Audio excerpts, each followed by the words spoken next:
Assalamualaikum warahmatullahi wabarakatuh. Salam sejahtera untuk semuanya. Perkenalkan, nama saya Roni Setiawan dengan NIM D10121717066. Saya dari jurusan Teknik Sipil, Fakultas Teknik, Universitas Tanjung Pura. Pada kesempatan kali ini, saya akan memaparkan seminar outline saya yang berjudul Analisis kinerja, biaya, dan waktu pada proyek pembangunan rumah susun STKIP Pamane Talinung Abang, Kalimantan Barat dengan menggunakan metode Earner Value. Yang saya hormati dosen pembimbing utama saya, Ibu Dr. Luciana STMT. Dosen pembimbing kedua saya, Bapak Insinyur Syahrudin MT. Dosen penguji utama saya, Bapak Insinyur Raffi MSc IPM. Dan dosen penguji kedua saya, Bapak Insinyur Safarudin MT. Selanjutnya ada agenda pembahasan yang dimana ada pendahuluan, tinjauan pustaka, metodologi penelitian. Pendahuluan. Dalam pengendalian biaya dan waktu, metode net value atau metode nilai hasil merupakan salah satu teknik manajemen proyek yang dapat digunakan untuk membandingkan kinerja aktual dari pekerjaan perencanaan proyek.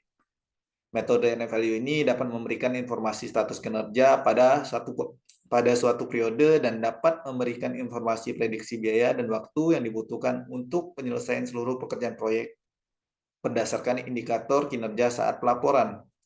Lalu hasil dari informasi tersebut dapat digunakan sebagai peringatan awal jika terdapat pemborosan kinerja dalam proyek, sehingga dapat dilakukan kebijakan-kebijakan manajemen dan perubahan metode pelaksanaan agar dapat meminimalkan pembengkakan pada biaya dan keterlambatan. Oleh karena itu, pekerjaan konstruksi harus direncanakan dan dikendalikan dengan baik, sehingga keterlambatan waktu pelaksanaan yang dapat berakibat pada peningkatan biaya dapat dihindari. Hal tersebut dilakukan agar kinerja dari pelaksanaan proyek ini dapat terukur dengan harapan kinerja akhir dapat terpenuhi. Maka dari itu, penelitian tentang kinerja pelaksanaan proyek terhadap biaya dan waktu dengan menggunakan metode Earned Value ini sangat penting dilakukan. Rumusan masalah dalam penulisan saya ini ada dua.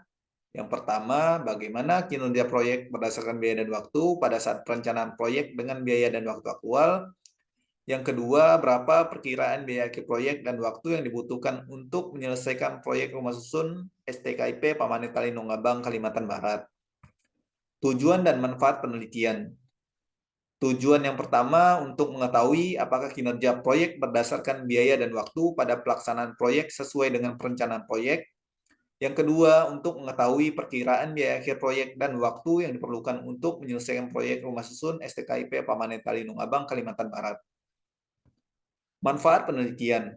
Manfaat penelitian bagi para pembaca ada dua. Yang pertama, dapat menambah pengetahuan tentang penggunaan metode net value. Yang kedua, dapat menjadi referensi bagi peneliti sejenis. Manfaat penelitian bagi pihak kontraktor juga ada dua. Yang pertama, memberikan informasi tentang besarnya biaya dan waktu yang dibutuhkan untuk menyelesaikan proyek konstruksi. Yang kedua, sebagai pertimbangan metode pengendalian biaya dan waktu dalam melaksanakan suatu proyek. Batasan masalah dalam penulisan saya terdiri dari tiga. Yang pertama, topik penelitian yang akan ditinjau adalah proyek pembangunan rumah susun STKIP Pamane Talinung Abang. Yang kedua, untuk menganalisa kinerja biaya dan waktu proyek menggunakan metode Earned Value. Yang ketiga, untuk pengendalian yang akan ditinjau yaitu dari minggu ke-9 hingga minggu ke-16. Sistematika penulisan. Bab 1 pendahuluan, bab 2 tinjauan pustaka, bab 3 metodologi penelitian, bab 4 hasil dan pembahasan, dan bab 5 penutup. Tinjauan pustaka. Apa itu proyek konstruksi? Menurut Ervianto 2002, proyek konstruksi merupakan suatu rangkaian kegiatan yang hanya satu kali dilaksanakan dan umumnya berjangka waktu pendek. Dalam rangkaian kegiatan tersebut, terdapat suatu proses yang mengolah sumber daya proyek menjadi suatu hasil kegiatan yang berupa bangunan. Manajemen proyek. Manajemen adalah suatu ilmu pengetahuan tentang seni memimpin organisasi yang terdiri dari atas kegiatan perencanaan, pelaksanaan, dan pengendalian terhadap sumber-sumber daya yang terbatas dalam usaha mencapai tujuan dan sasaran yang efektif dan efisien. Selanjutnya ada pengendalian waktu dan biaya proyek. Dalam sebuah proses pengerjaan proyek, Terdapat 3 parameter penting bagi penyelenggara proyek, yaitu besar biaya atau anggaran yang dialokasikan, jadwal, serta mutu yang harus dipenuhi. Ketiga parameter tersebut disebut juga dengan triple constraint dan saling memiliki keterikatan. Artinya jika ingin meningkatkan kinerja proyek, umumnya harus diikuti dengan meningkatkan mutu. Hal ini akan berakibat pada meningkatnya biaya, sehingga dapat melebihi anggaran. Sebaliknya, bila ingin menekankan biaya, maka biasanya harus berkompromi dengan mutu dan jadwal. Menurut Soeharto 1999. Metode Net Value. Menurut Soeharto 1999, Net Value atau nilai hasil memiliki konsep dasar, yaitu dengan menghitung besarnya biaya sesuai dengan pekerjaan yang telah diselesaikan. Jika kinerja proyek ditinjau dari jumlah pekerjaan, maka metode ini mengukur besarnya unit pekerjaan yang telah diselesaikan pada suatu waktu dan dinilai berdasarkan jumlah biaya yang telah disediakan untuk pekerjaan tersebut. Dengan perhitungan ini, maka hubungan antara realisasi pekerjaan yang telah dicapai terhadap jumlah anggaran yang telah dikeluarkan dapat diketahui dengan rumus sebagai berikut. Untuk mencari nilai hasilnya, yaitu sama dengan persenan penyelesaian dikali anggaran. Keterangan yang dimaksud persenan penyelesaian adalah yang dicapai pada saat pelaporan proyek, dan anggaran yang dimaksudkan adalah anggaran sebenarnya atau actual cost. Indikator-indikator net value. Menurut Lukas 2008, terdapat 3 indikator dasar yang dapat menjadi acuan untuk menganalisa kinerja dari suatu proyek berdasarkan konsep net value sebagai berikut. Yang pertama ada planet value, PV, merupakan biaya yang dianggarkan berdasarkan rencana kerja yang telah disusun terhadap waktu tertentu. Yang kedua ada actual cost, EC, merupakan representasi dari keseluruhan pengeluaran biaya yang dikeluarkan untuk menyelesaikan suatu pekerjaan dalam periode waktu tertentu. Yang ketiga ada earned value, yang dimana merupakan nilai hasil atau nilai yang diterima dari suatu penyelesaian suatu pekerjaan selama periode waktu tertentu. Selanjutnya ada analisa variance. Cost variance atau CV merupakan selisih antara nilai hasil yang diperoleh setelah menyelesaikan item-item pekerjaan dengan biaya aktual yang telah dikeluarkan selama pelaksanaan proyek. Untuk mencari nilai cost variance-nya yaitu BCWP dikurang ACWP. Selanjutnya ada schedule variance atau SV, yang dimana digunakan untuk menghitung besarnya penyimpangan antara biaya yang telah direncanakan. Untuk mencari nilai schedule variance-nya didapat dari BCWP dikurang BCWS. Selanjutnya ada analisis varians terpadu atau tabel varians terpadu, yang dimana varians jadwal SP, varians biaya CV, dan keterangan. Jika SP-nya positif, CV-nya positif, maka pekerjaan terlaksana lebih cepat dari jadwal dengan biaya lebih kecil dari anggaran. Jika SP-nya 0, CV-nya positif, maka pekerjaan terlaksana tepat sesuai jadwal dengan biaya lebih rendah dari anggaran. Jika SP-nya positif, CV-nya 0, maka pekerjaan terlaksana sesuai anggaran dan selesai lebih cepat dari jadwal. Jika SP-nya 0, CV-nya 0, maka pekerjaan terlaksana sesuai jadwal dan sesuai anggaran.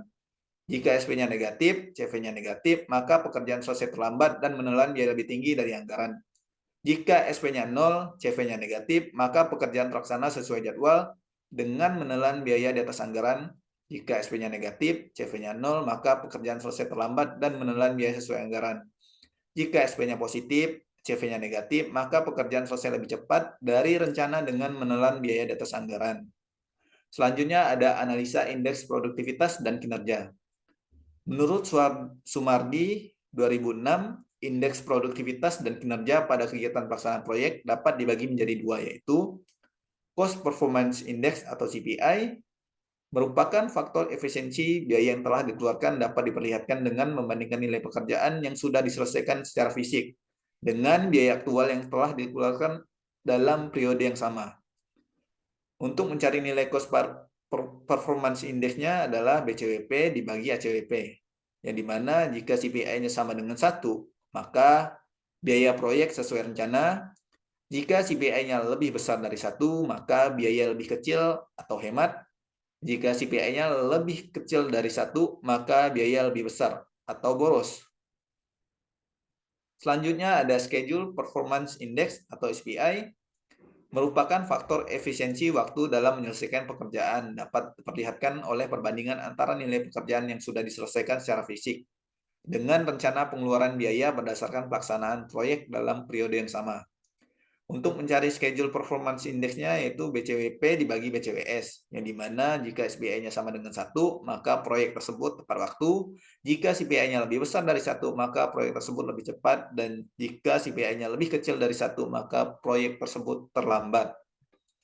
Prediksi biaya dan waktu penyelesaian proyek, yang dimana ada estimate temporary cost atau ETC, merupakan metode yang digunakan untuk menghitung perkiraan biaya dari pekerjaan yang tersisa dengan rumus ETC untuk mencari nilainya adalah BAC dikurang BCWP dibagi CPI. Dengan BAC adalah anggaran biaya keseluruhan proyek yang dapat dilihat pada rencana anggaran biaya. Selanjutnya ada estimate at completion atau EIC, merupakan metode yang digunakan untuk memperkirakan total biaya pada saat penyelesaian proyek, dapat dihitung dengan rumus EAC. Untuk mencari nilai EAC yaitu adalah ACWP plus ETC, barulah didapat nilai EAC tersebut. Penelitian terdahulu. Selanjutnya ada penulis dari Eka Regitra Deska Febri, yang dimana judul penelitiannya adalah Analisis Kinerja Biaya dan Waktu dengan Metode Nilai Hasil pada pekerjaan renovasi tahap 2 Asrama Wana Mulia SMK Kehutanan Samarinda. Metode yang digunakan adalah metode deskriptif, kuantitatif. Studi ini menggambarkan kondisi proyek tertentu dengan analisis data-data yang ada. Dari hasil penelitian Eka Regitra Deska Febri, yaitu perkiraan biaya akhir pada minggu terakhir, yaitu di minggu ke-13.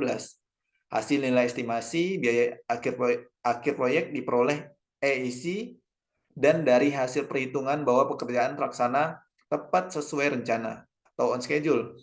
Proyek ini pekerjaan cepat mengalami off schedule, tetapi pada akhirnya pekerjaan tepat sesuai rencana. Dalam melaksanakan proyek, hendaknya mencermati faktor biaya dan waktu supaya dapat mencapai hasil yang maksimal.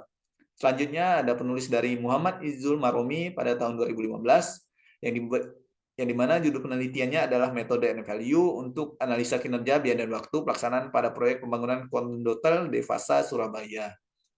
Metode yang digunakan pada penelitian ini adalah metode N-value yang di dalamnya memadukan unsur biaya dan waktu serta prestasi fisik pekerjaan.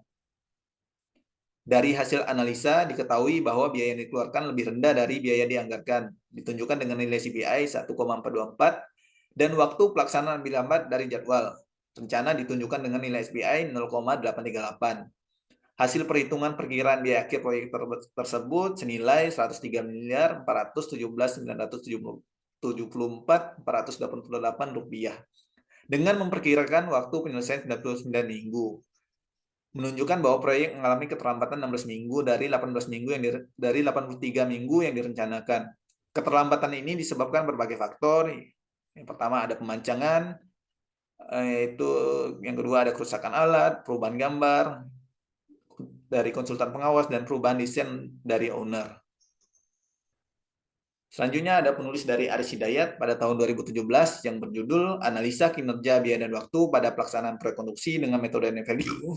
Studi kasusnya pada proyek konstruksi mall dan hotel 10 di Pekanbaru. Penelitian ini menggunakan metode pengendalian yaitu N-value yang di dalamnya memadukan unsur biaya dan waktu serta fisik pekerjaan. Data yang didapat dari proyek antara lain time schedule, rencana anggaran, laporan mingguan, proyek, dan biaya aktual.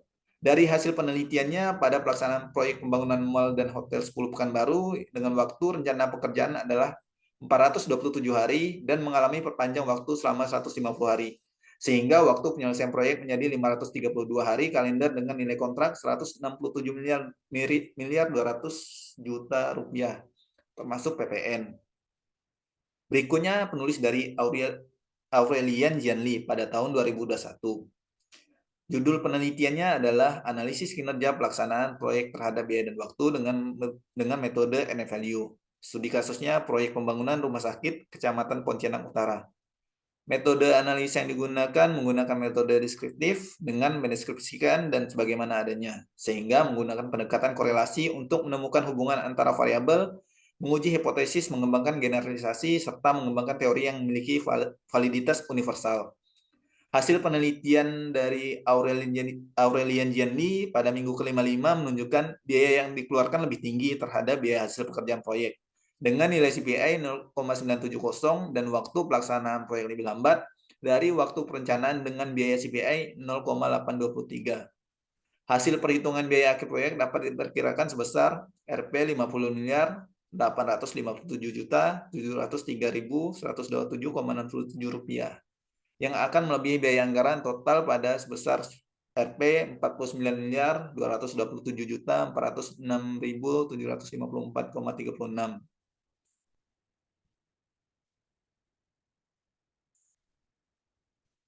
Selanjutnya, metodologi penelitian. Metodologi penelitian yang saya gunakan dalam penelitian ini adalah metode deskriptif dengan menggunakan alat pengungkap data yaitu dokumentasi dan wawancara. Data umum proyek. Data umum proyek yaitu ada nama proyek, pembangunan rumah susun, STKIP Pamane Talinung Abang. Lokasi proyek berada di Jalan Ilong, Dusun Gasing 44, Desa Amboyo Utara, Kecamatan Ngabang, Kabupaten Nanda. Nilai kontrak yaitu senilai 15 miliar 233 juta 434 ribu rupiah. Untuk sumber dananya yaitu APBN Kabupaten Nanda, waktu pelaksanaan 240 hari kalender. Berikut adalah lokasi penelitiannya. Selanjutnya, sumber data yang digunakan yaitu data primer dan data sekunder. Dari data primer yang saya dapatkan adalah yaitu wawancara langsung terhadap pihak kontraktor untuk menanyakan beberapa hal yang menjadi penyebab keterlambatan. Dan data sekunder yang saya dapatkan yaitu adalah rencana anggaran biaya, time schedule atau kurva S, laporan harian, laporan mingguan, laporan bulanan, dan laporan rekapitulasi pengeluaran. Untuk metode pengumpulan datanya yaitu ada 3. Yang pertama ada wawancara. Wawancara dilakukan oleh peneliti kepada pihak kontraktor lapangan proyek yang ditinjau untuk dimintai keterangan atau pendapat mengenai suatu hal untuk mengetahui kinerja pada proyek ini. Yang kedua, melakukan dokumentasi. Pembahasannya bertujuan untuk menguraikan serta menjelaskan melalui sumber-sumber dokumen. Yang ketiga, studi pustaka merupakan metode pengumpulan data dengan melakukan pengkajian terhadap buku, literatur, metode, and value. Selanjutnya ada diagram alir penelitian. Yang pertama mulai studi literatur, rumusan masalah, tinjauan tujuan penelitian, dan pengumpulan data. Dari pengumpulan data yang saya gunakan dalam metode penelitian ini terdapat 2, yaitu data primer dan data sekunder. Dari data primer yang saya lakukan adalah wawancara langsung. Dan data sekunder yang saya dapatkan adalah rencana anggaran biaya, time schedule atau kurva S, laporan harian, laporan mingguan, laporan bulanan, dan laporan rekapitulasi pengeluaran. Barulah nanti kita masuk ke dalam analisis dan pembahasan. Dari analisis dan pembahasan pada metode ini terdapat ACWP, BCWP, dan BCWS. Dari analisis ACWP, BCWP, dan BCWS nanti akan kita dapatkan nilai CV-nya, CPI-nya, SPI-nya, dan SP. Selanjutnya kita masuk ke dalam kesimpulan dan saran, dan selesai. Selanjutnya terima kasih. Saya akhiri kata, wabillahi taufiq wal hidayah. Wassalamualaikum warahmatullahi wabarakatuh.